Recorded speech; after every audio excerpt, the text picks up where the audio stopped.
Hey guys, today I'm going to tell you how to use music in Instagram stories.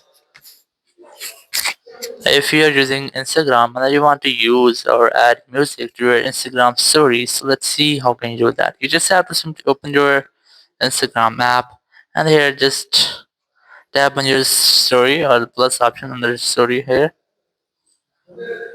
And here you just have to select this camera option and you have to record a story, or you can also try to upload story from your gallery using the gallery option.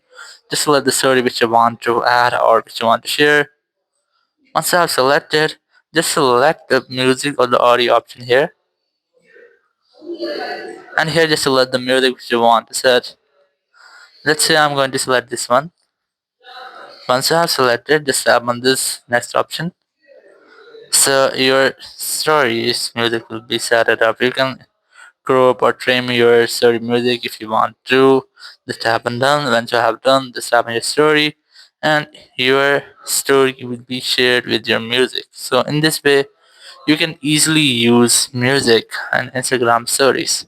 Thank you very much for watching the video. Until next video, bye bye.